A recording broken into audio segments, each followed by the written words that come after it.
for the good of all. Austin Interfaith helps ordinary individuals and families have a voice in the political process so that Austin can thrive. So far this year, ordinary people of Austin Interfaith secured millions in public and private dollars for our families. These victories are preserving Oak Creek Village affordable housing, increasing funding for Capital Idea, adding $1 million in funding for social service contracts, historic victories for clean energy, low-income weatherization, and funding for buyout for families in the Onion Creek floodplain.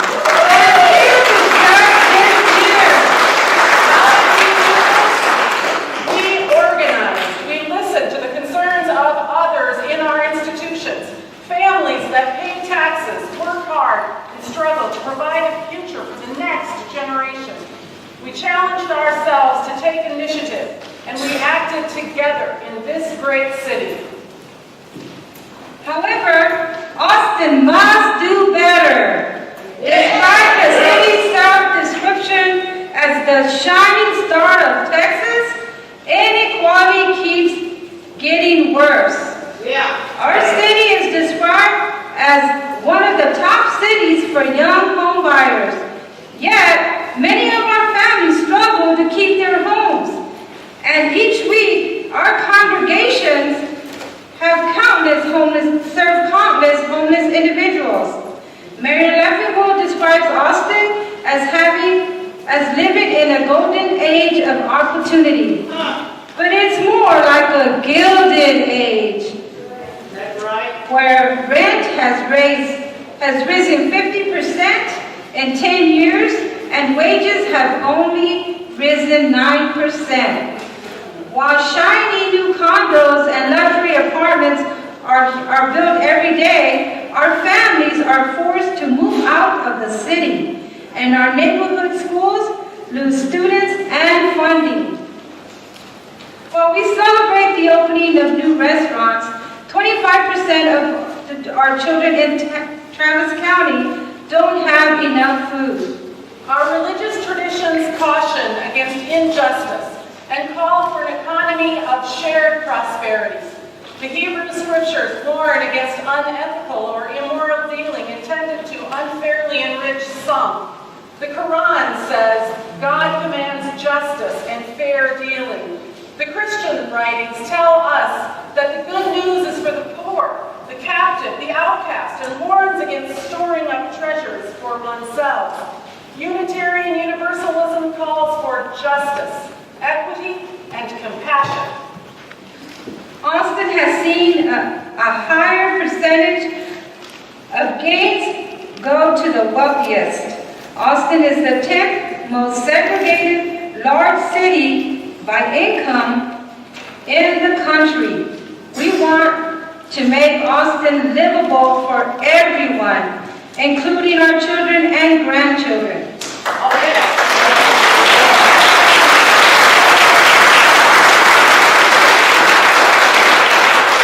Austin Interfaith is an organization that brings people together for the purpose of improving our community. We work against injustice, yes, but we do much more than that. We will always propose a solution to the injustice, a better way. We want to explore what is possible in the promotion of democratic values and justice. This afternoon, we ask you, will you be a part of the solution? Will you work to make Austin a place where all are offered a prosperous and healthy life? Will you help us decide the future of Austin? Not only this afternoon, but on November 4th, Election Day. My name is Tim Anderson, pastor of St. John's San Juan Lutheran Church. So what precisely is going on, and how exactly did Austin and Travis County reach this state of inequality? For one, private corporations shifted the property tax burden to families. As we all know, property values have risen significantly in Austin over the last 10 years, but families, especially Home-owning families are the ones paying a higher share of property taxes.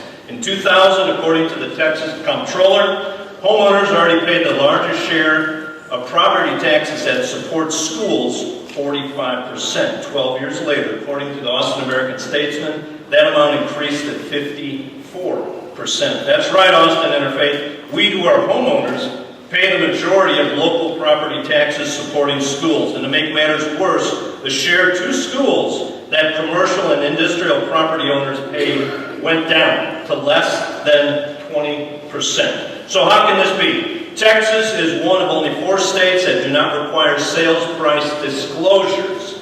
This means commercial and industrial property owners don't have to reveal their property's true market value, including what they paid. This deprives taxing districts of essential information. On top of that, corporation exploited a recent change in state law that allows them to appeal whenever they feel their tax bill is too high. For example, in 2012, AMD lowered their tax valuation by $13 million just by protesting the appraisal. The next year, when Travis County tried to raise the assessment to take into account expensive buildings going up throughout downtown, AMD appealed again to keep the valuation low, $38 million lower than what they sold the property for. With corporate profits at an all-time high, companies like AMD, Samsung, and Chase can afford to hire teams of lawyers and experts to fight the county. This saves them tens of millions of dollars each year and costs us hundreds of millions in lost revenue. I ask you, does this seem fair? No. This tremendous discount for corporations is over and beyond the additional millions that some of them get through economic incentives. I ask you, should corporations be allowed to pay less than their fair share? No. Second point, while corporations pled poverty, real poverty for families increased. If you're not aware of these statistics, they're incredible. According to City of Austin demographer Ryan Robinson, the overall poverty rate for residents in the City of Austin is 20%. Austin's poverty rate is higher than that of the greater Austin area, 15.5%, and it's even higher than that of Texas as a whole at 17.9%. Unfortunately, this does not tell the full extent of the damage. Listen, the younger you are in Austin, the more likely you are to be poor. The poverty rate for Austin children is, can somebody tell me? 30%. One can say that Austin, with a flagship university, high-tech, ACL, 2 weekends now, and its cool vibe, is not doing quite well in poverty. More distressing is that if you are a young person of color, your chance of being poor is dramatically higher. The poverty rate for white children under 5 years of age is 7%. That's great. But if you're a kid who's Latino and under 5 years of age, you've got a 44% chance of growing up into poverty. For black African-American children, it's 52.9%. I ask you, is this the kind of society we want in Austin?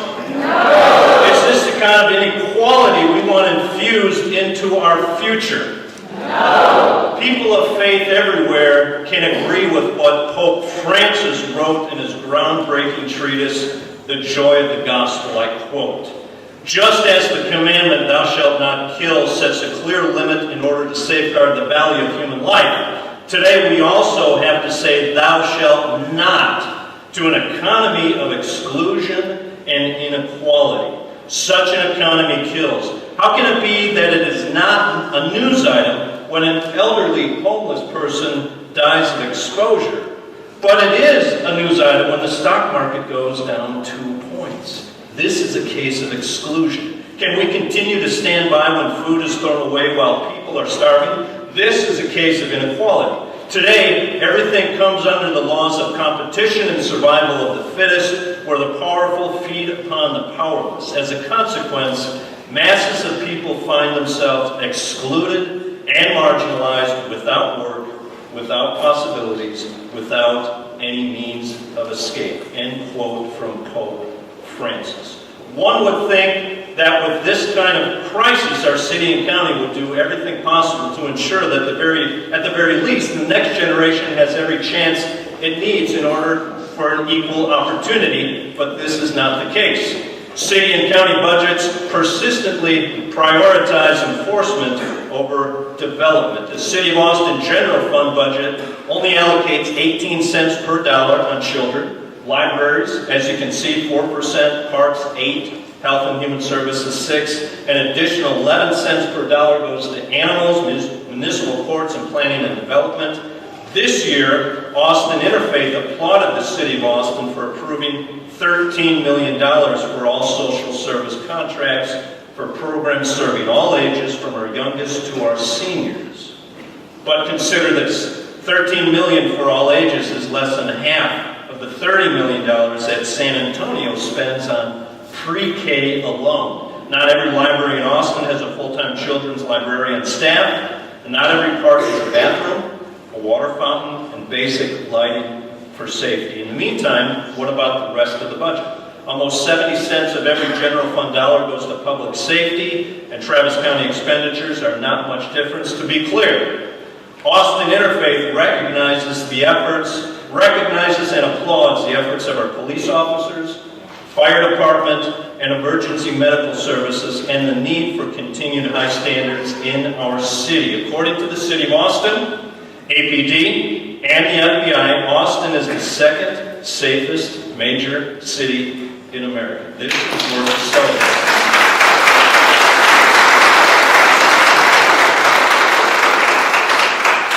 However, when taxpayer funds are spent obtaining military-grade SWAT vehicles and significantly increasing our supply of multi-million-dollar helicopters, we have to ask ourselves, at what cost? Are we preparing for war with the residents of Austin?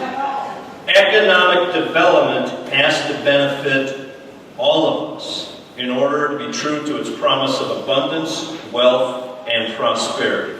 The funding of Capital ID is an example where the city and county do just that, yet we cannot claim success with an economic system that leaves so many children. Don't forget about those statistics that you just saw this afternoon. So many children behind. Nobel Prize-winning economist Joseph Stiglitz reminds us that radical economic inequality is not an act of God. It is a human creation. And since it is a human creation, we as a city and a county have the power to change it. Do we want to change this, Austin Interfaith? Yes!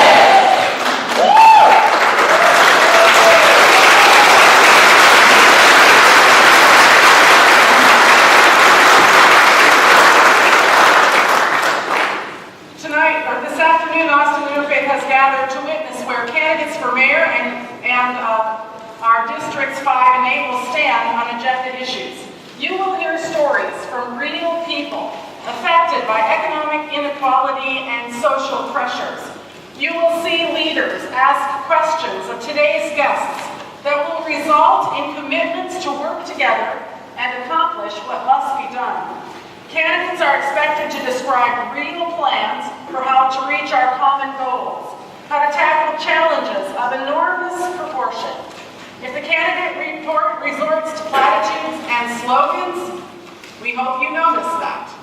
If the candidate makes real commitments, we hope you notice that as well. Before we conclude our event, we will ask all of you to be accountable and help Austin Interfaith make these commitments become a reality. Are you with us? Yes. We will now hear a story on each of the issues, and then we will hear from the candidates on that issue. Before we begin hearing from candidates, I would like to say again that we are a nonpartisan organization. We are here to learn where the candidates stand on our agenda of issues. Candidates, do not attack your opponents, and please say exactly where you stand on these issues. Leaders, I'd like to remind you to applaud when the candidate supports our issues, and if they do not, we will not respond negatively, but will remain silent. We will not tolerate disruptions or bullies of any candidates. Good afternoon. My name is Dave Cortez. I'm an organizer with the Sierra Club and a leader with Austin. I live in Montopolis, a community with a vibrant mix of working-class Austinites and folks living on fixed incomes. More specifically, we are a community directly impacted by high utility bills and a lack of access to well-paying, family-supporting jobs. Our August electric bill was over $500. We rent an old, uninsulated home and have an injured housemate who cannot work. Not running the AC means temps quickly reach 90 degrees. As I walk my neighborhood, I hear similar stories from my neighbors. Our bills are too high. We can't afford them. In Austin, we have what we can only refer to as a growing inequality of energy poverty. When people have to take out payday loans or work multiple jobs just to pay their utility bills. Our homes are aging, our wages are stagnant, and as renters, homeowners, and workers, we need help.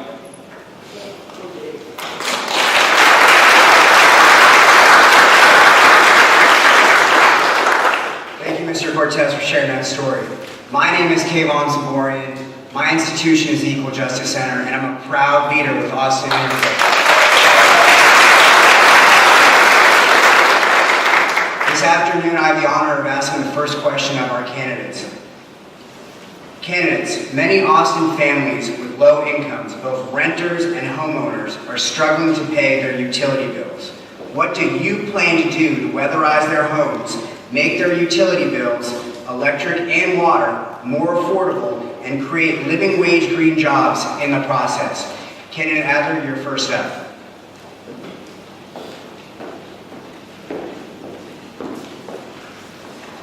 Good afternoon, and thank you all for being here.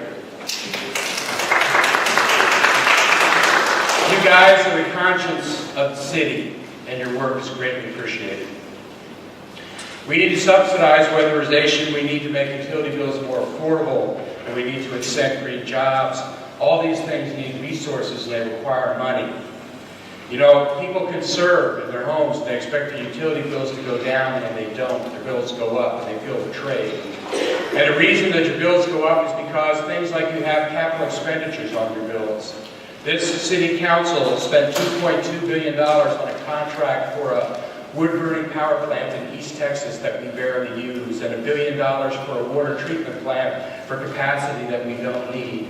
And as long as we make decisions like that we're not going to have money to spend other places, you're about to be asked to spend $1 billion to buy water east of us in Lee and Bastrop counties, and then to build a conveyance system to bring that water here, same kind of project. And we have to say no to that. We need to conserve more and reuse water more. San Antonio reuses 40% of their water. Austin reuses 3% of its water. We need to do better. We need to change the business models of our utilities because they don't survive the next 10 years because they're based on selling more of a commodity we're going to sell less of. We can't do these programs that we have to do the way we need to do them until we fundamentally change how we're doing that system. Thank you.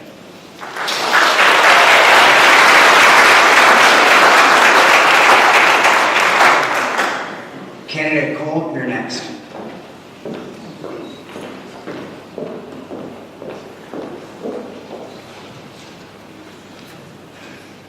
Thank you. I want to apologize for being late, but it's First Communion Sunday in a black church. I want to address the question head on and appreciate that you asked two questions in one, which was about the electric utility versus the water utility. The electric utility, I honestly feel like we have done a better job with it because we work to re-examine the utility from top to bottom when we had to increase rates after 18 years of not doing anything. And during that time, we put in a customer assistance program and we funded it by lots and lots of money. But we still have challenges with low-income households and actually putting up enough money to support weatherization. And we need to do more weatherization because that we get almost 100% return on our dollar because it decreases the demand. And I'm a big proponent of demand side management. because we have saved so much on electric bill, we have been able to avoid having to build a whole new power plant. And we've saved about 1 gigawatts of service for our ability to do that. But we certainly need to do more. It's a little different on the water side. How would you do more? Oh, we need to fund more. We need to fund more. We need to partner with nonprofit agencies. And one of the things we did that I fully support, and I think we need to continue to do more of it, is put in more efficiencies so that a person that's on SNAP can doesn't have to go through the same process.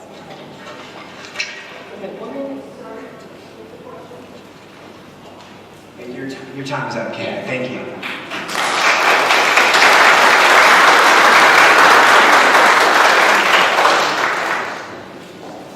Candidate Martinez, you're next. And for all the candidates, if you just look right directly in front of you, the timekeeper is just here. Good afternoon, everyone. Thank you all so much for being here and for giving your Sunday afternoon for another accountability session. These are some of my favorite sessions because the list that you have been exactly the highest priorities. And as your leaders have mentioned, I hope you listen to the candidates. It's not just about what we need to do, it's about what we have been doing.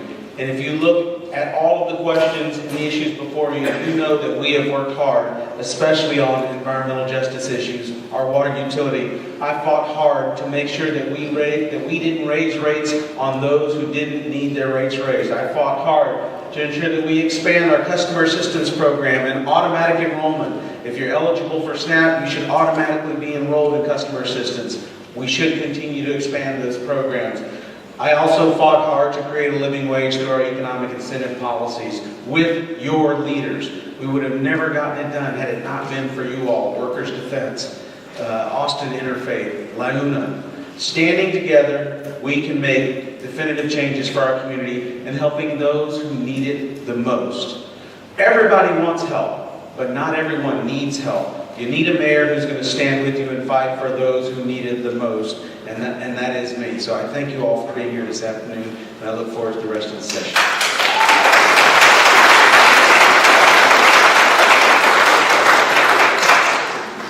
Up next are our City Council district candidates.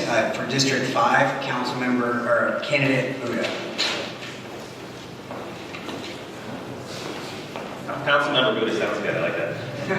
Thank you so much for having us today. Thank you for the standing ovation on the way in. People usually only cheer when I leave the room. I want to echo what Mr. Adler said, alluded to, is looking at the business models of both of our utilities. We have two utilities whose focus is on selling power, selling water, and conserving both. And we need to find ways to remove that conflict of interest and find new business models that get us to the future, create sustainable power, create sustainable use of water, water reuse programs. As far as looking at weatherization programs, we have some programs and we have things we can do for low-income households that are extremely cost-effective. Things like caulking and weather stripping, weatherization, things like, now I'm blanking really quickly, but wrapping air ducts, things like that. They're very cheap and we can use money to hit a lot of properties to save people some money. We have other programs that may not be as effective, such as programs that involve putting in HVAC units and replacing appliances where the useful life of the appliance is actually shorter than the time it takes to pay that back. So we need to look at how we can rework our programs for more cost effectiveness in how we can provide that. So, thank you.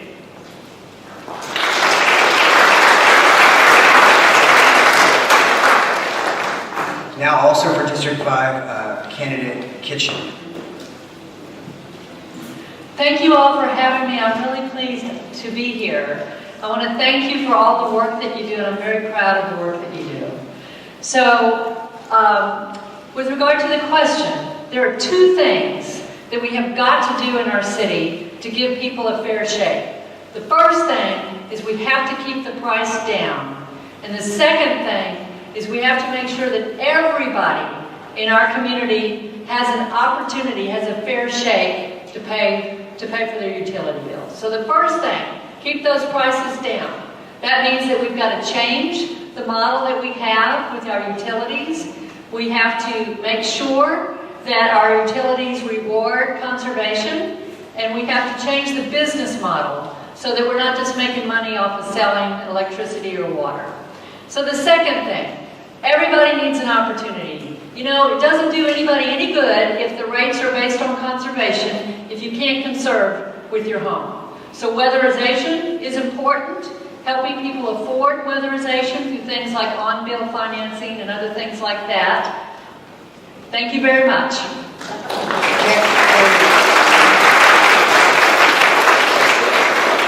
I'm sorry, do you mind just, we were wondering if there were any specific programs you had in mind to accomplish those goals?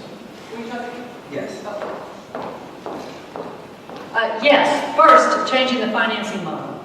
So specifically, we need to, the utility needs to look at bringing in revenue that's not based on selling water, for example.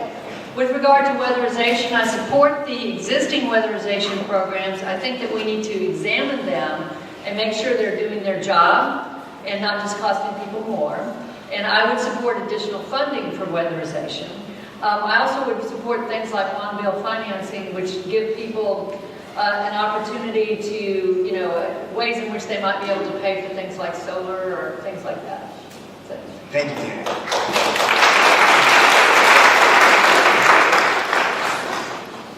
Up next, we'll have candidates for City Council District 8. Candidate May, you're up first. Good afternoon y muy buenas tardes para ustedes que hablan en español. There's three things that I would offer you. Number one is we need to continue to support the community benefit fee. I think that will help all individuals that need a little help from time to time. Number two, as we look at supporting the weatherization program, which I'm very supportive of, we need to make sure those contract dollars are getting out to our small local businesses. Last year we had problems with that program. I don't remember the precise amount of money that was left, but the city had not issued out those contracts out to get the weatherization programs out to the community and the people that needed it. In addition to that, I think we need to continue to support our solar energy so that we can bring in some clean, green jobs, and that will also be a new technology and a new area for us to employ our new citizens coming up. Thank you.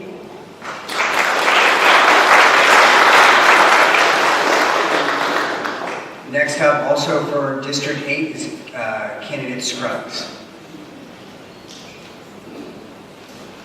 Thank you very much, Austin Interfaith, for hosting this. I'm very proud that this event is taking place today here in District 8. I must say that when it comes to Austin Energy and Austin Water, we have a lot of work to do. I favor looking at an audit of those departments to make sure we're streamlining and efficient. We have a lot of extra costs built in, and we have a lot of extra funds included in that utility transfer into the general fund. And we should look at where that money is going and how it's going. But we do need to increase funds for weatherization, and we need to look at ways that we can perhaps serve more people. Perhaps we can serve more people by providing window units to more folks versus bringing in central air conditioning and that type of thing. We want to make sure that we are helping the maximum number of people for the amount of money that we're spending. I'm fully committed to doing that because I know there's pain out there in paying these utility bills because I'm hearing that door to door. Thank you.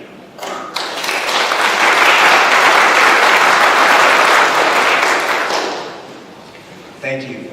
Next up, we'll have a story from Sparky Metz from Abiding Love on transportation.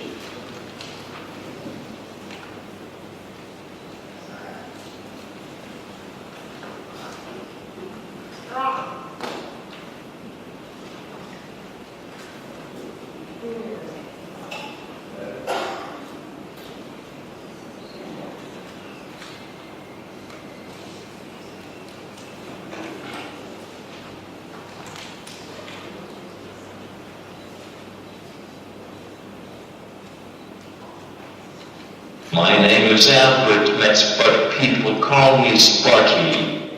I am a member of Adapt and Abiding Love. I was born with cerebral palsy, but my brain works just fine. I live independently and rely upon the Austin City bus system. It is difficult to use the Metro Access because you have to reserve the ride 2 days in advance and I can't be spontaneous. The bus routes and times are limited and and sometimes I wait over an hour for a ride. Other times there is no sidewalk or ramp connecting the bus stop to building access. Like here at my church abiding lot, I had to drive my wheelchair down the street and now I have been hit twice by passing cars. Capital Metro is responsible for sidewalks along the bus routes, but they are not always there. Access is a civil right. I am trying to be a productive citizen in Austin. I need help. We need continuous sidewalks and curb cuts.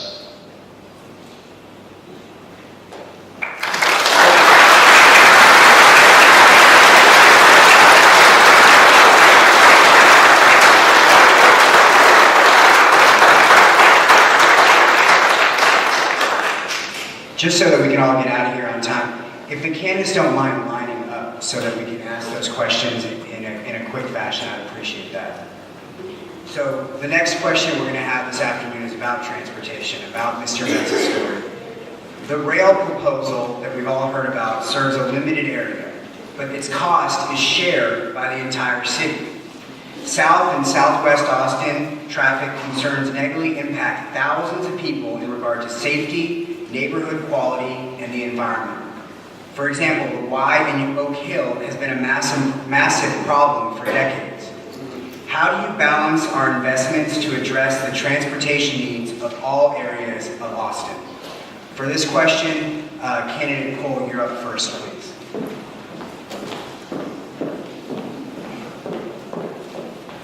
The proposition that is on the ballot originated with a vision called Project Connect, which is a 50-year plan that contemplates transit throughout the region, not even just in the city, throughout the region. And our transportation challenges are not a City of Austin challenge, they are a regional challenge. And I agree that Southwest Austin has some particular challenges, but I was the council member that pushed to actually put roads in the ballot along with rail, and particularly roads that relate to Southwest, including Highway 71. We have to remember that this proposition is a down payment on a very large vision and includes us receiving another $600 million from the federal government, which is incredible leveraging. So we would get a total of $1.2 million to $1.4 million to actually do the first line of the transit. And also, Lone Star Rail, which I sit on the board of and has done that for the past 6 years, is a rail line designed to go from Georgetown to San Antonio with 5 stops in Austin, and all of those would be along Mopac. So it will help to alleviate traffic on 35 and Mopac. And the idea is for this to be a reliever for those 2 major arterials. Thank you.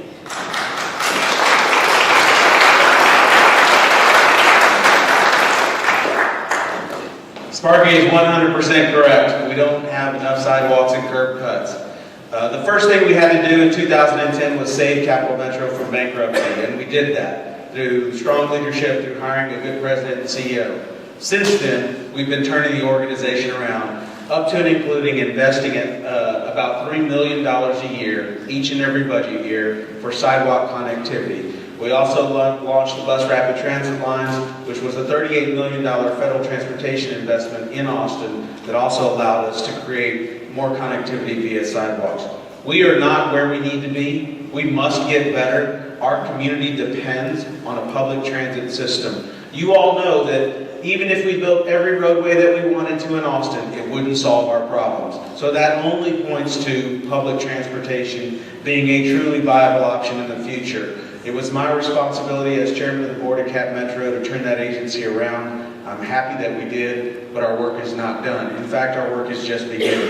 If the rail bond passes in November, we will move forward with that project. If it fails in November, and it's in your hands, it's your decision, we are ready to expand more bus services, more bus routes, and add to our sidewalk infrastructure. The Y in Oak Hill has been a problem for decades. It must be addressed, but it must be done in the most environmentally sensitive manner possible because of the area that it's located in. Thank you.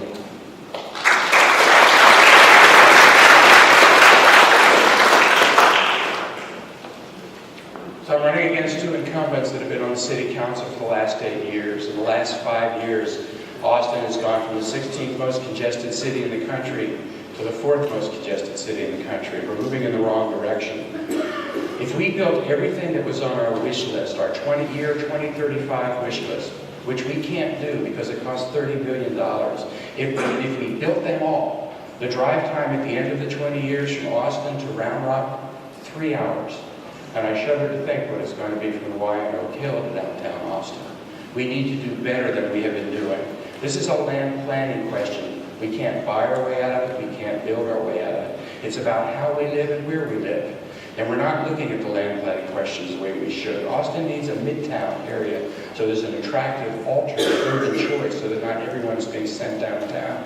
We should be doing a lot more with staggered work hours downtown with the city and the county and the state and the University of Texas joining. That could change things overnight. We need to do a better job with telecommuting than we do. Boulder, Colorado has twice the rate of telecommuting that the city of Austin does, and we're the tech center of the world. This is important for us. We have plans, but plans need to be more than just lines on a piece of paper. People are willing to wait so long as they know that they're going to get served too, and they know when it's going to happen and how much it's going to cost. And we can't answer any of those questions. We have less ridership on Capital Metro today than we did in 2006 and 2008, and they should return to the free bus fares for seniors and disabled as it used to be. Thank you.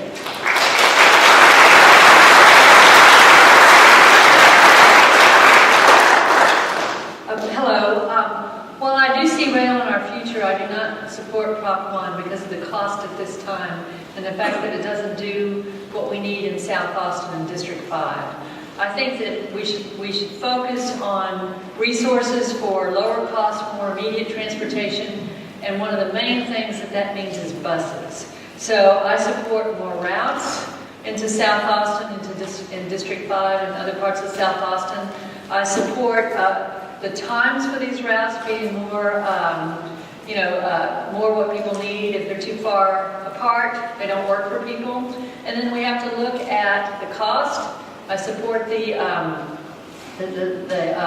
reducing and making the cost free. And then we have to look at what it takes to get to a bus stop and what it takes to sit at a bus stop. So sidewalks are critical. We have problems with sidewalks all over our community. They're dangerous.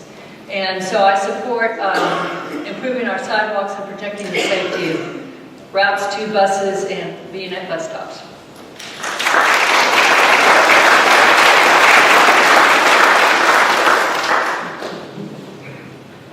I also do not support Proposition 1 on the ballot. For me, it comes down to the cost of the project at a time where we are trying to find ways to keep people in their homes for high property taxes and other cost of living increases.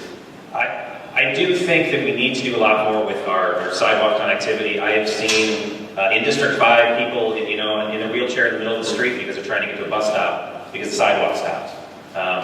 It's a safety issue, it's an accessibility issue. We need to look at our Metro Access program as well and look at the numbers and see how we can improve not just ridership but pickup. We have people, as Sparky mentioned, we have people that wait a very long time for their ride. We have a significant percentage of rides that don't show up at all. And we need to do more in having that system be accountable to people who need access. I do support increasing our bus infrastructure and finding ways to incent people to use public transportation. Austin, other than other cities, still has a stigma against public transportation. I think we need to find ways to get people on the bus. Thanks.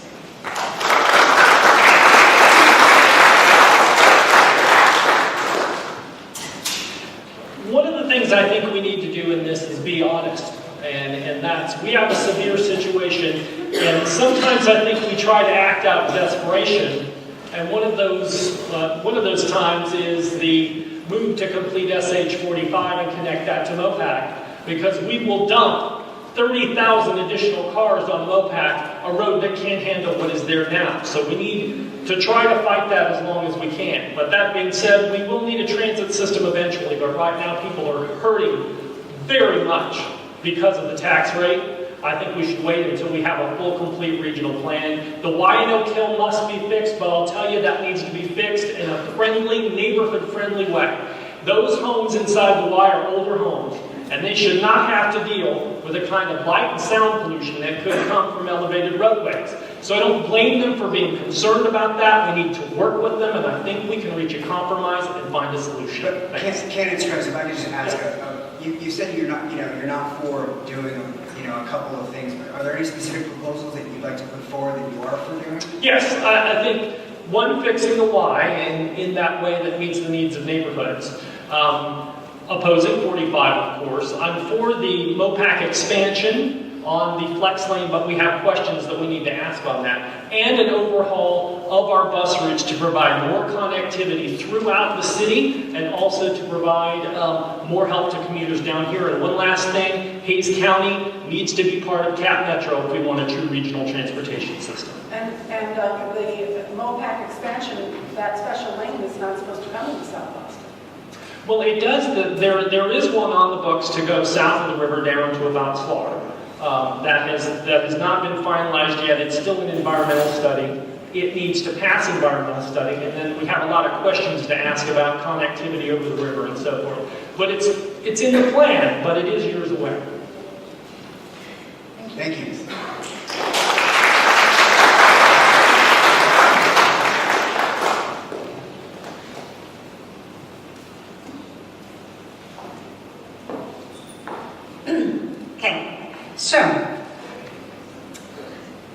So my answer to you is this. We learned, here's what we've learned from the whole new proposal with the bonds. We've learned, this is the beauty of it, that now we can put that focus on Capital Metro, because what we have learned is that we know that we're going to get very little out of that bond proposal that's coming to our area. But as a result, what we're hearing from the community is that they want more bus service and that would like to see that bus service to be more frequent. And it's not just in this area, but it is, of course, all over Austin. So what the beauty of what we learned in this exercise is that I think that we should ask Capital Metro to go back and reassess its bus routes and the frequency of its routes and begin to offer us more of those bus routes throughout the city, but of course more so in our area. We are in desperate need of sidewalks. We are in desperate need of more mobility where we can use our feet and use our bicycles. And I believe that we need to be able to do more of that. And how would you do that? So one of the things that we need to begin to take a look at in terms of how we're going to do that is how we go back and work with Capital Metro. As you all know, with Capital Metro, City Council has one position that we can serve on Capital Metro. Whoever we send to serve on Capital Metro's board is going to have to be a very strong pro-advocate, very proactive for you in this community. I would attest to you that I would be ready to serve in doing that, because without that advocacy and without the engagement of our community in Cap Metro, we will not begin to see a change in those bus routes, and we will not begin to see a change with respect to all of the additional and more buses in our area. Thank you. I just want to remind candidates, because we have time limits, please be straight, direct as to what you will be doing, because or else we will not have extra time to ask what you're going to do, or else we'll just change it from a no, from a yes to a no. So please be specific. Thank you. My name is Annie Harton, and I'm a member of Abiding Love Lutheran Church, Travis Austin Recovery Group, and a leader with Austin Interfaith.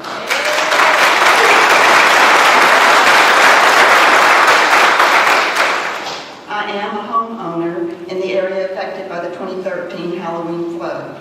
When I opened my appraisal notice this year, I was shocked at the huge increase in the evaluation of my home. The house had no remodeling done, and in fact needs repairs. I calculated the increase to be 53% over last year. Yes, 53%. And on the form, it says one should never experience more than a 10% increase. I submitted my protest paperwork to Travis County Appraisal District.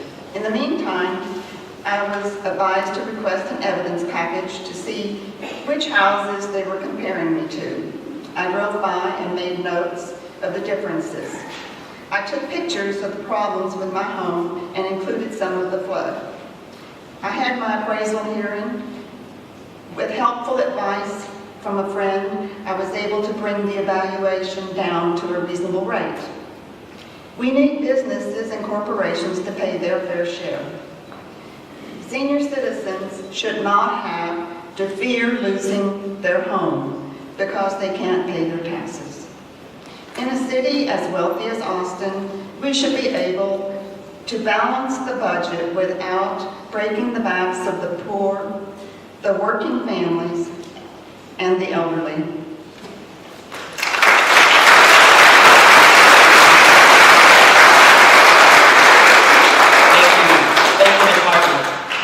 Good afternoon, my name is Kurt Cadena Mitchell. I am a member of Wildflower Unitarian Universalist Church and a proud leader with Austin Interfaith.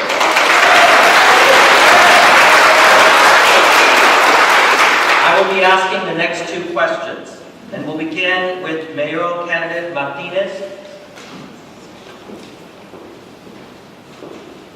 Despite the fact that businesses continue to move to Austin and thrive, homeowners pay more property taxes than businesses.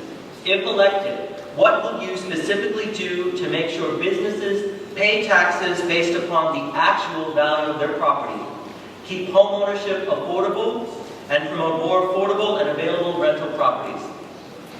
Great question. The first thing we need to do is make point-of-sale disclosures for commercial properties our highest legislative priority. I have been committed to that. I stand firmly committed to it. I will fight with you all at the Texas legislature to make sure that that happens. That is the only way we're going to create the equity that we need in our interests. Secondly, we need to make sure that it's not just about keeping rates down. That is a high priority. But it's also about helping folks lift themselves up, fighting for a living wage, ensuring that everyone in Austin has access to a well-paying job with health care benefits is another high priority that we must continue to push forward and expand beyond the areas that we already have. I was proud to lead that effort as a council member to change our economic development policies. We need to do even more. We need to support our local, small, existing businesses who are really the backbone of the employment sector in Austin, Texas. Those are some of the specific things that I would do if elected as your mayor. The other things that we need to do is keep our renters in mind. We can't make policy proposals that ignore 55% of our population, and arguably those who need the help the most. Our renters are some of our most vulnerable residents, and we have to keep them in mind when we're making these policy decisions. Thank you.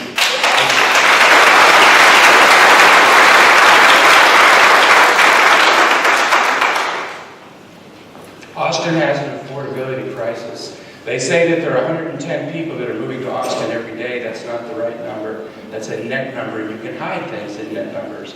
There's 150 people moving to Austin every day. There are 40 people that are leaving every day. We talk about the 150 that are coming in. We don't talk about the 40 that are leaving. And if you're going to have a conversation about this city, you have to talk about both of those numbers.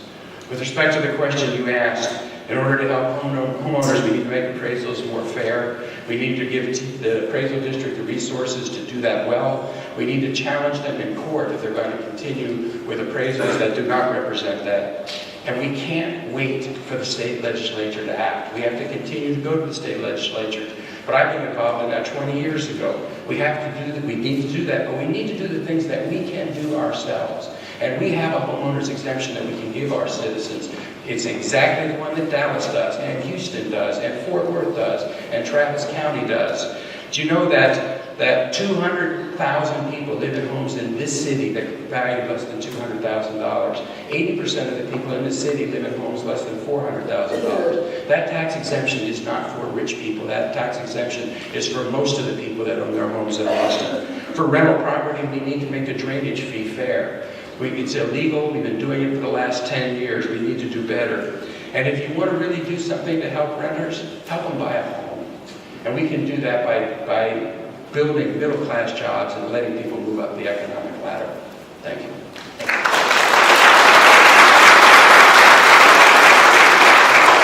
I think it's become clear that it is the property tax rate is part of the issue, but also the appraisals are really a part of the issue. Since I've been on council, we have lowered the property tax rate as we did this year, but property taxes are still going up. And a part of that is working with the school district. I think when it comes to appraisals and our affordability issue, we're going to have collaboration on every front.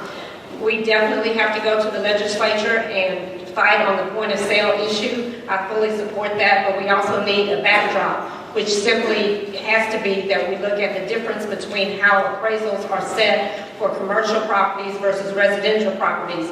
This year, we allocated approximately $400,000 in the budget to actually hire an expert and go in conjunction with the appraisal district to look at that differential and actually fight that through the appraisal process protest procedure. And I think we also have to continue to be dedicated to affordable housing. I led the effort to put the affordable housing bonds back on the ballot and put the stakeholders together so that we can actually go out and give people information and a voice so that we still have affordable housing. But the primary thing that we have to do when it comes to the disparity between business and residential property is to actually fight that at the legislature.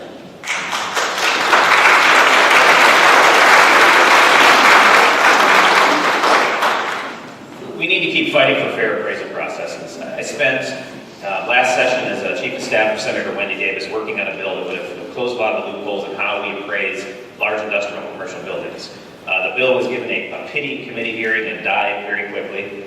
I've worked on sales price disclosure legislation in the past, and one thing we have to do is use the tools available to us, and we have to know that the legislature is not going to jump at the chance to fix these problems for us. We need to look at challenging our tax rolls, finding ways to help the appraisal district fight unfair appraisals that may or may not require legislative assistance. As far as renters, and I'll go back quickly too, we do need to implement a percentage homestead exemption phased in over a responsible period of time to alleviate any huge budget holes. For renters, we need to go back and looking at Austin Energy and water utility and make sure that we're doing something about rates, changing the business model to make it affordable for people to continue paying their utilities. And I also believe we need to stop artificially increasing our growth, which leads to a housing crunch and higher prices by stop paying for PR to promote Austin's thing.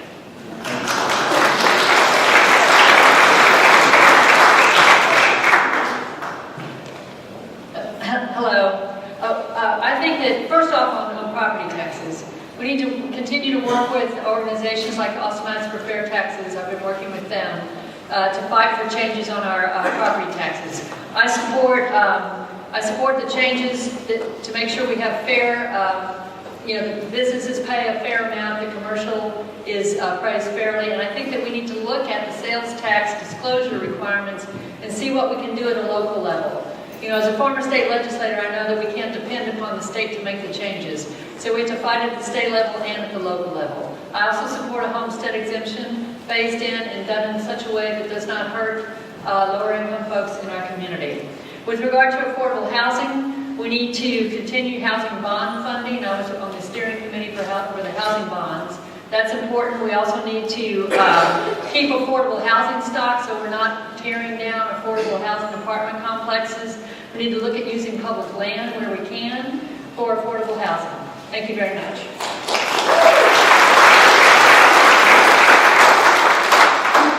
So I have like 4 ideas on what we can do about affordability. I'll first start off with the fact that we've got to do the commercial price disclosures and work with the state legislature in order to do that. We're not the only city that's trying to do that, so I think that we'll maybe have some better success in the next round. Yeah, I'm very hopeful about that. Number 2, I think that we really need to focus on our effective tax rate. Despite the fact that the effective tax rate has gone down by a little bit, it hasn't gone down by very much, and you really haven't seen it in your pocketbooks.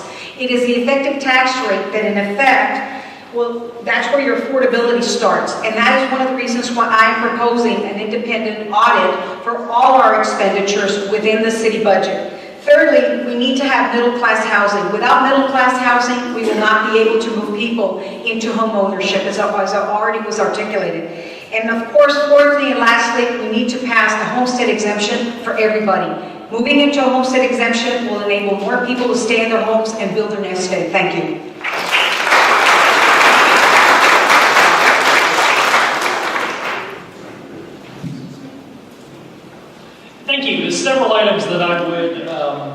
support, we must join with cities across the state to fight for that sales disclosure for commercial property at this next session. I think there should be some heat across the state in favor of that. We also need to continue to support programs like Foundation Communities and stick to our guns. Stick to our guns and force developers to provide a certain percentage of affordable units in every project that they build.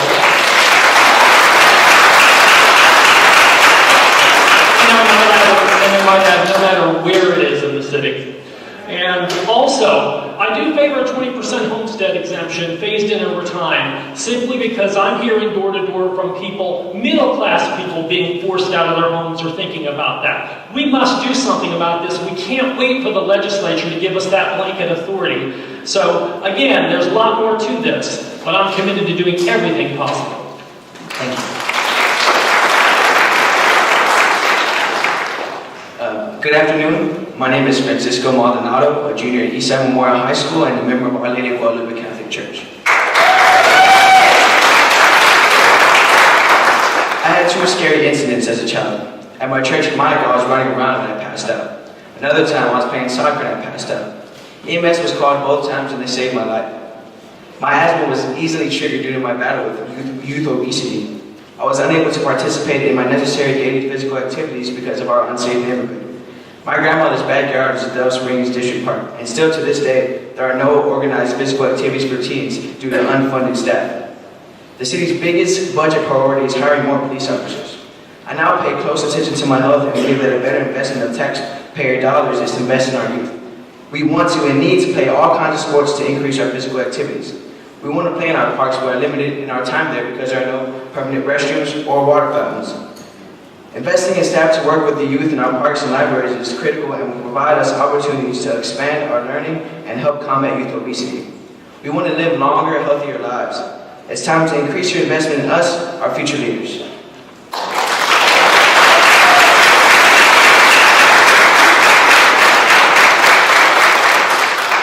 Thank you, Mr. Maldonado. Our next question will begin with candidate Adler. What will you do to invest in libraries and parks for low-income neighborhoods? Specifically, what will you do to increase staff, programs, and facilities to provide healthy alternatives for our youth and children? We need to increase the spending that we have for libraries and parks, but let me take a step back, because all the questions that you're asking go to resources. Aren't you tired of getting to the end of the year when we're doing the budget, and there's a few $1 million that are left, and you're being asked to decide which of the social service organizations or causes are the ones that you're going to fund? Because there's not enough to do everything it is that we're supposed to be doing, and we need to be doing. We need to take a step back. We need to enter that process earlier than that. And we need to be creative in order to make the pie bigger than what it is, so that we're not having that forced choice at the end of the time. You know, how do we do that? How do we be creative? First, we make growth better pay for itself. There are impact fees that the state allows us to charge for transportation that we don't do in this city, that we need to do. We can fund capital improvements with Public Improvement District, PIDs, where people whose property values are going to go up because of capital improvements choose to tax themselves so that they can help build that infrastructure that benefits them. You know, the mayor has extraordinary powers in this city, even though it's a city manager type government. And it's the power to convene, and it's the power to set community agenda. And the mayor needs to do that with greater partnerships with nonprofits. He needs to do that to better engage the philanthropic community in the city. The mayor needs to be involved with grants and foundations work with each of those organizations, has to help with volunteers, has to better engage the tech community in this city that wants to participate. We can't keep fighting over the crumbs. We have to make the pie bigger. Candidate Adler, I heard you say that you would increase investments in libraries. Perhaps I missed it, but did you have a response to increased investment for parks? No, if I didn't, I meant to say we need to spend additional funds on them both. We need to develop the resources so that we can do that. Thank you.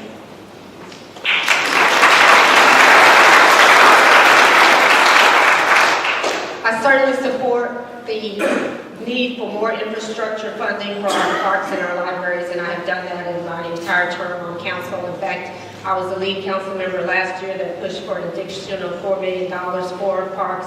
They are severely underfunded. You guys know that. Probably nobody knows it as well as you guys, and nobody knows as well as you guys how hard we struggle at the end of the year with the budget and the needs of the city and trying to find that balance. But we must continue to do that. There's no silver bullets. We need to look at other funding sources, and we can do that by planning task forces and looking at our financial future. But we have to do that together as a community. I would say that the real issue is looking at parks and libraries that are underserved and underfunded. We did a lot of expansions this year at Bartholomew and Dove Springs and Windsor. And thank you for recognizing that. I mean, we have to look at the areas of the city that have the greatest need and actually address those needs in a specific sort of way and not promise things that we can't deliver on just because we're running for office. Thank you.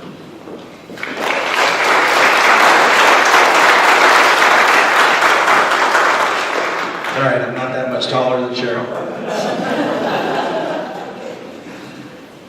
You all know we don't wait till the very end of the budget process because Austin Interfaith comes in right at the very beginning and says, these are our priorities.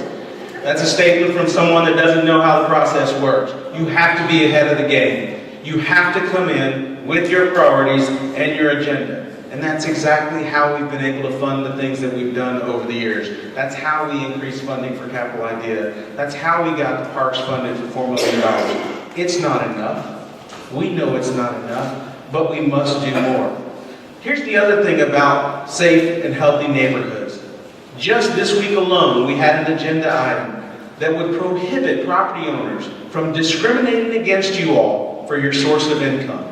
So if you hold a Section 8 voucher, they can't discriminate against you. Guess what? The other candidates in this race didn't fully support that measure, and one of them specifically doesn't.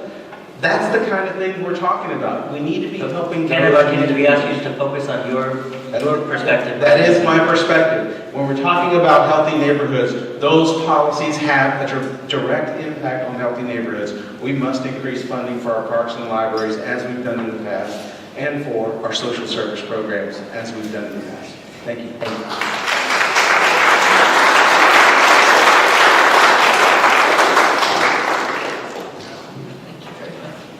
So, yes, I do support increased funding for libraries and parks. I do think, though, I also think that we need to look at our priorities as a city, and we need to recognize that the role that parks and libraries play, particularly the roles that parks play in a healthy community. I think we need to look at our neighborhoods, and each one of our neighborhoods need to have access to a full range of things, from food to libraries, to parks, what people need within their neighborhoods. And I don't think we're doing that. Instead, what we have is inequity across the city. And we need to look at where our resources are being spent and how they're being spent, and recognize that when we put money into health, into improving people's health within their neighborhoods, that we are saving money across the board. So I think it's important that we do that. And to get more specific for you with regard to parks, they need to be safe, they need to be usable for kids, and people need to be able to get to them. Thank you.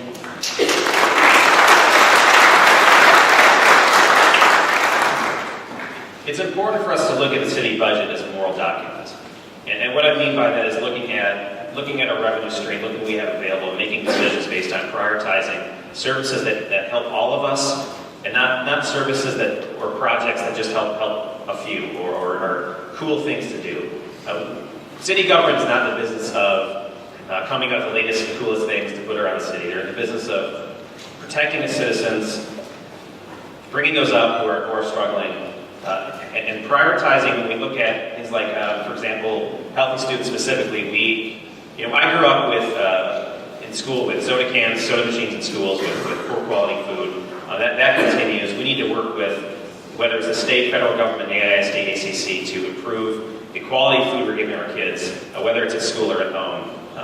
Because, it's the moral thing to do. In the long term, we're going to save money by not spending a lot of money on healthcare costs. We're going to have healthy kids who have a better quality of life and can have more opportunities for themselves. Thank you. Thank you.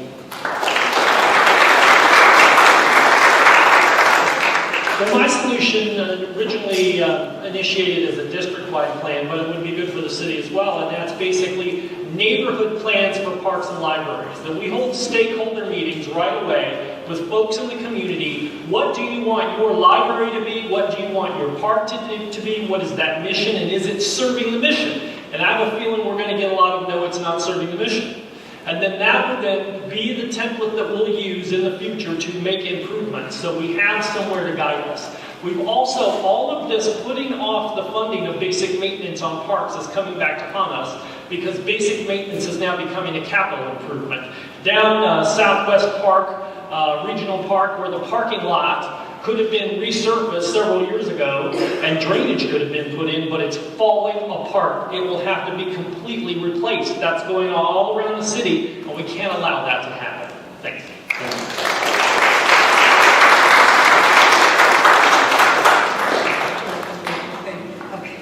So, this is the beauty about 10-1, and I don't know if you know this, but I hope to bring in 10-1 to the new governance system in, because the whole beauty of 10-1 is that now you're going to have a representative out of each of the districts to actually be part of the advocacy, that you can take your needs and they can actually take a look at what the needs are in that community and work locally with you in that community to advocate. So with that said, let me just tell you a few of the things that I would like to see happen. First and foremost, we need to protect our green space. We have to continue to do that. But most importantly, we need to make sure that we've got green space all over town, not just in certain parts of the city. I know we've got a wealth of green space in our area, District 8, but I sure would love to see more of these pocket parks and green space out in East Austin, because they deserve and could use some of that green space as well. They would be good stewards of it. When you look at Parks budget, that needs to be reassessed. The Parks budget is not being applied evenly, and that's something I think we need to really take a look at. And then most importantly, your libraries. I think that Oak Hill is desperately in need of an overhaul, and I'd like to see how we can get that off the ground. Thank you. Ms. May, I appreciate your response. I'm not sure if I heard clearly if you would invest more in our parks and libraries. Absolutely. I thought I responded, and I'm sorry I wasn't that clear. Thank you. I thought I did it with Oak Hill, but sorry. Thank you.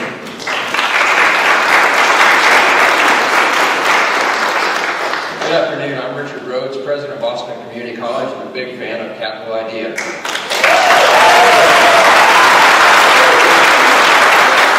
a wonderful when people from different walks of life can work together to solve community problems. In the Austin area, businesses have trouble finding qualified people to fill high-paying jobs. Austin Community College has programs to provide potential candidates with the needed education to fill those jobs. Capital Idea, founded through the efforts of Austin Interfaith, has an amazing record of success moving adults out of poverty and into living wage careers that fill these gaps for businesses in need. ACC is proud to be the education delivery partner that makes this a success. The businesses are relieved to be able to fill needed jobs. The adult students are thankful to embark on amazing careers.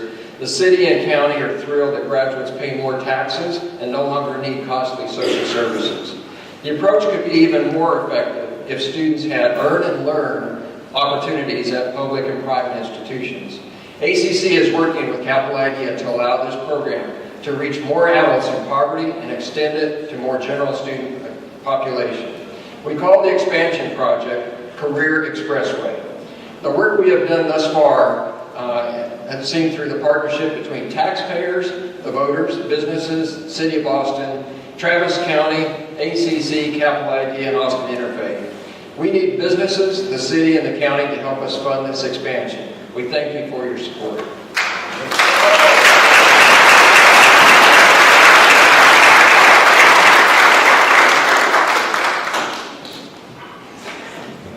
Hello, my name is Pedro Torres. I graduated from ACC in August as a surgical tech, and I now work for Seton Family of Hospitals.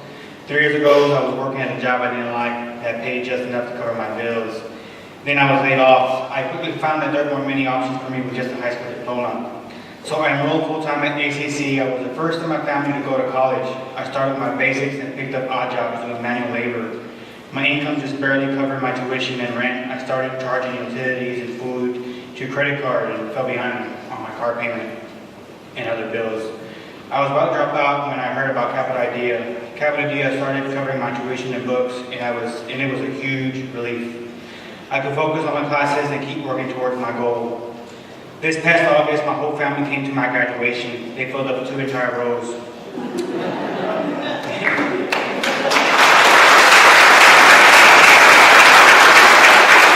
I'm proud to set a good example for my daughter and family. Even prouder than that, when the time comes, I'll be able to provide for her education as well. And for that, I am very thankful and grateful and for supporting ACC and Capital Idea. Thank you.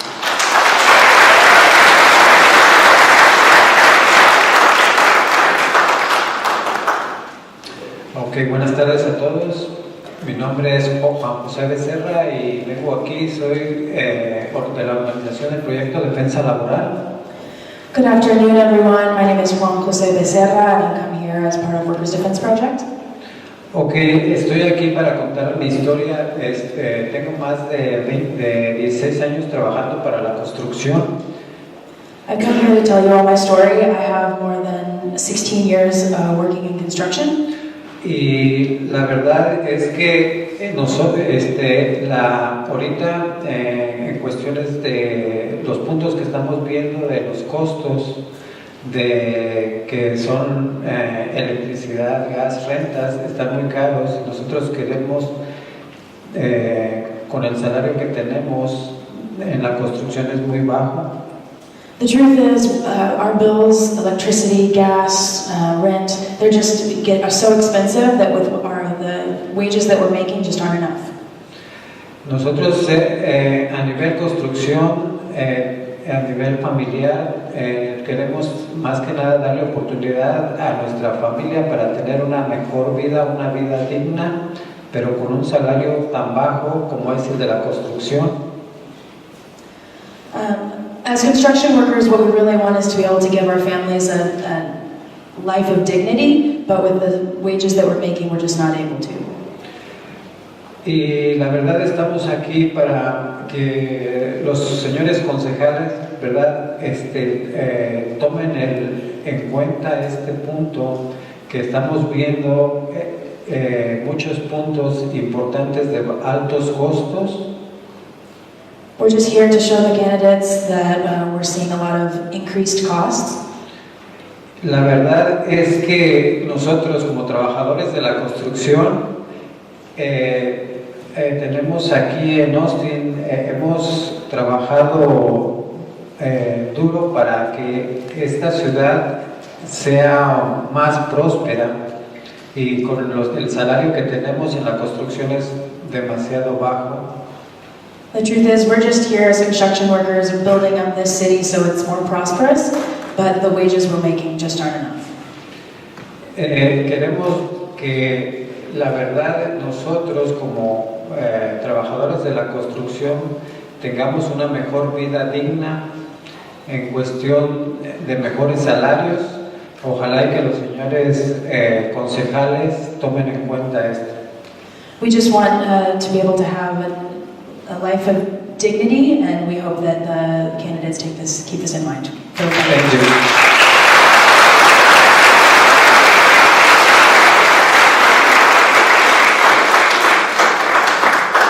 We are scrambling to try to stick to our promise to you to be an hour and a half. It's going to be about an hour and a half and 12 more minutes. Could you please stand if you're okay with that? And then stretch a little bit. Okay, and now please be seated. Thank you.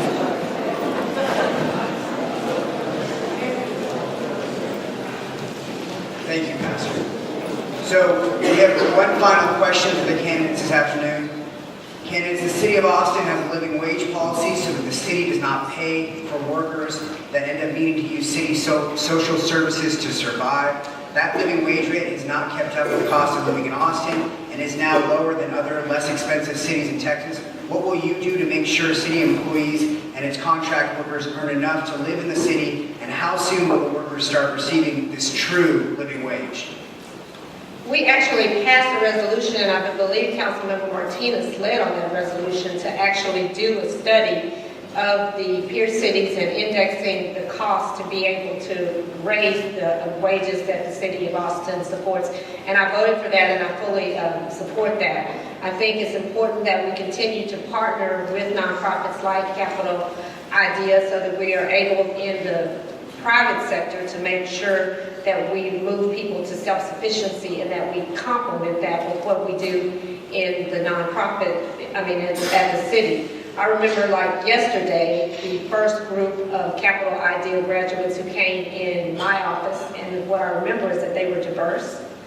They sat up straight and they told me their story, and their stories were compelling. And it wasn't just that they had a story, it was that they were so proud of what they had accomplished. So from that point, I went and really did champion increased funding for Capital Idea. That was back in 2006. And other council members have done that since then, and I've been fully supportive of that, and we must continue to do that. Thank you.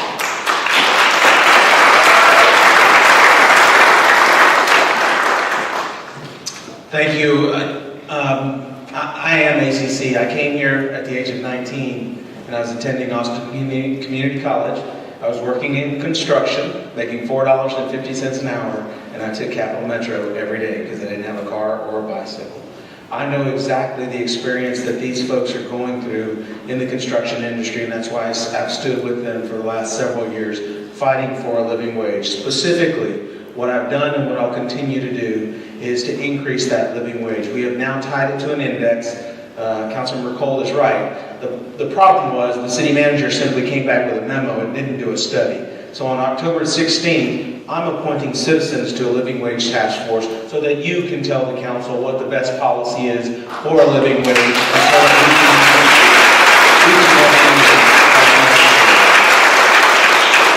It has been some of the proudest work that I've done as a council member to fight for living wages, benefits, OSHA 10 safety training, but we must do more. It's not enough, and I look forward to continuing to do that work with you all. Thank you.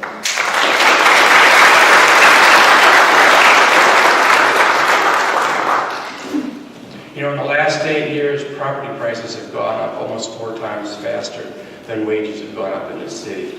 We have a problem. It's near and dear to my heart. I spent almost 10 years as a civil rights lawyer representing workers in court on discrimination and equal pay cases. I want you to please think bigger. We need to do the living wage work at the city, but how many employees are we talking about? 1,000, 2,000 people?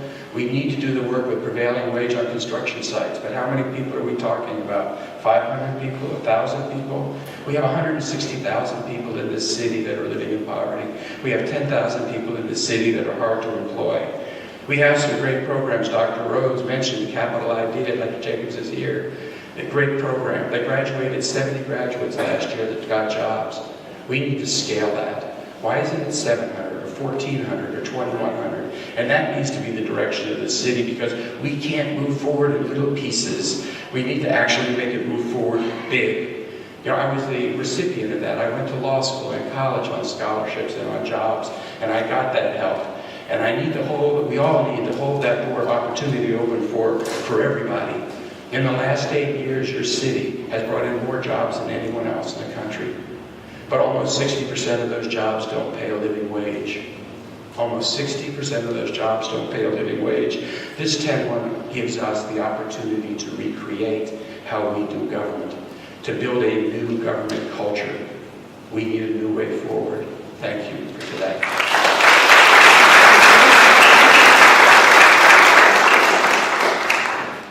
I do believe the city can be a leader, has been, in looking at living wage requirements.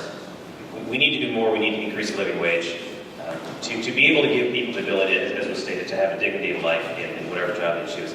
We also need to look at working in ways the city can to promote that in the private sector. Capital Idea is a perfect example of a program that deserves more funding, deserves to be expanded. We like to talk about how great it is when a big corporation comes here and brings 200, 400 jobs, and they're going to be high-paying jobs, $90,000. People that are struggling are not qualified for those jobs, and they're not going to get those jobs, and there's very few of them. And we spend a lot of money on tax incentives for these companies, for better or worse. But think of how much money could be put into a Capital Idea program and expanding that program for people that are struggling, and not just trying to give jobs for people who make $90,000. When we have people who are struggling to even pay the rent, pay the utilities, they can't qualify for those jobs. We need to expand that program and others like that.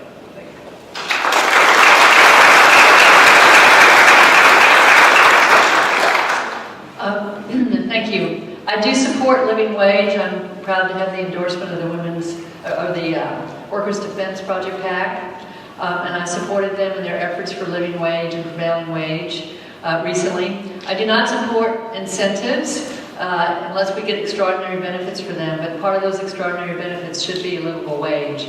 I also want to talk about health care benefits. I think that when people work, they should be able to live. And an important part of that is health care benefits. I was proud to be able to create a program that provided affordable health coverage for small businesses. We've helped over 200 businesses, including construction workers, daycare workers, restaurant workers, and other workers that are receiving low-paying jobs and don't receive health benefits. Thank you very much.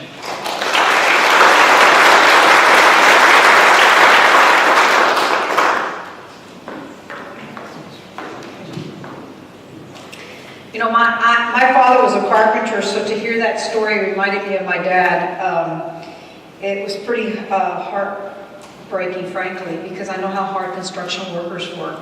So for them not to have a living wage is something that is shameful to me, because how can we expect people to actually, you know, have their kids ready to go to school when they're competing with light bills, rent bills, transportation costs, etc. So my commitment to you is indeed to bring a living wage to our city. I am absolutely committed to ensuring that we do that. As a matter of fact, when I worked with the pre-meeting folks, I told them that on day one when I get elected, I intend to start working on it, so they better be ready for me to get that homework done so I can get going. Thank you.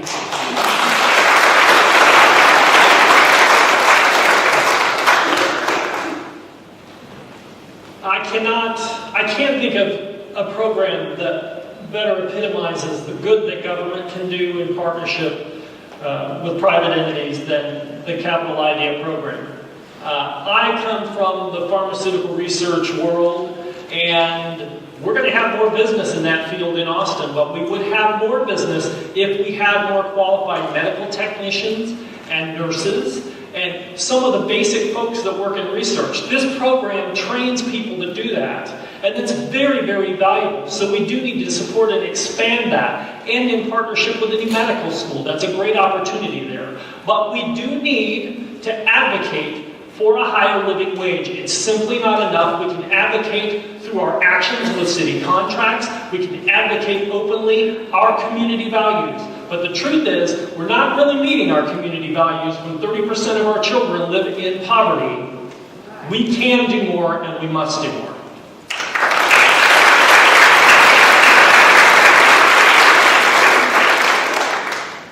Thank you, our candidates, for their answers. You also have a sheet with you with the 8 yes or no questions that each candidate was asked to answer before this session. Projected is the scorecard for those yes and no questions.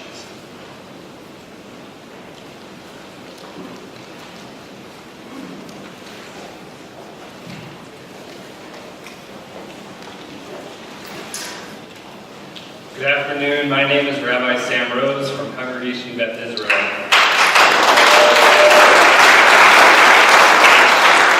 My name is Santos Escobar, a member of Wildflower Unitarian Universalist Church.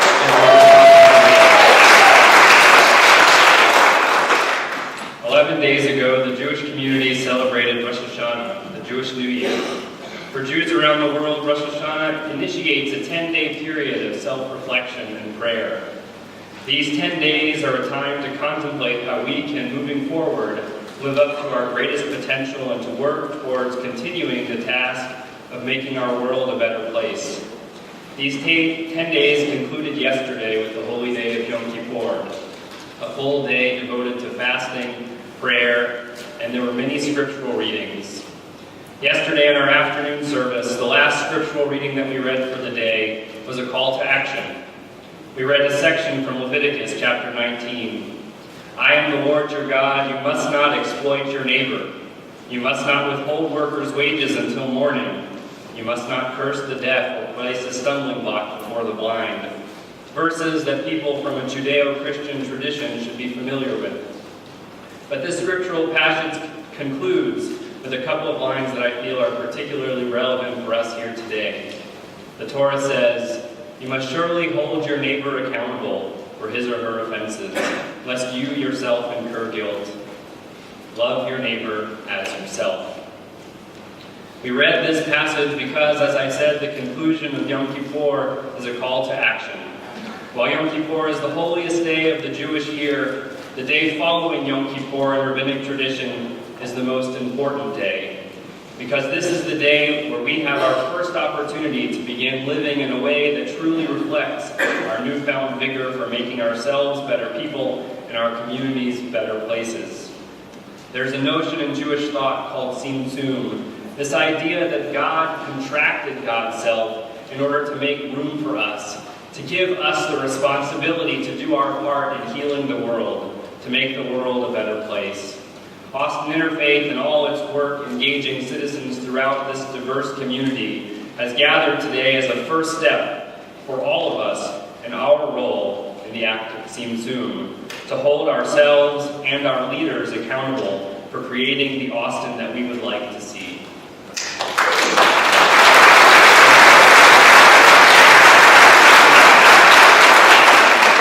Rabbi Rose, a call to action. Growing up in Austin, I was 10 years old when I learned about the need for affordable housing when my dad was disabled on the job. To access a quality education, I relied on public transport to get to the Liberal Arts and Science Academy, an hour away by city bus from my home in East Austin. I became the first in my family to graduate from college, but with 30% of children in Austin living in poverty today, I realize that I am one of the fortunate ones. When it comes to important issues like having the security of a home, access to a good school, and options for reliable transportation, the time is now to elect public officials that will protect our children, our neighbors, and our families. The time is now to hold them and ourselves accountable to the promise of a better future for our next generation. I have been block walking or organizing Get Out the Road efforts with Austin Interfaith and my church. I have joined over 100 Austin Interfaith leaders in holding 20 neighborhood walks and engaged over 2,500 voters.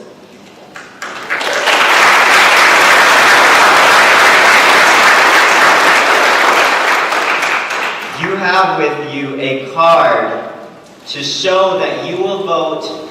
You will also participate in the block walks and the phone banking as you are able. You also have with a sheet to sign up others, a sheet that you can use.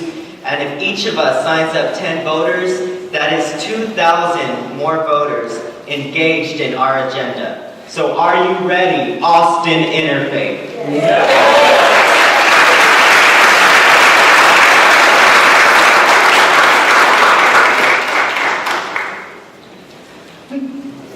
We thank you again for being patient and staying with us. We will now exit. We want you to stand up and join in the closing song, Love the Lord.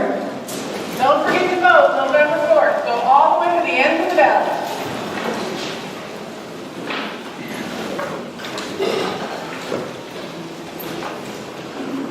We sang as we gather tonight, and we'll sing as we go our various ways, but we go knowing that the God of all love and life blesses us and keeps us and will go with us as we go. You may not know this song, but we can learn it pretty quick, just like the last one, right? Love the Lord your God with all your heart, with all your soul, with all your mind, with all your strength. Love the Lord your God with all your heart, with all your soul, with all your mind, with all your strength, with all your heart, with all your soul, with all your mind, with all your strength. Love the Lord your God with all your heart, with all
welcome, sir.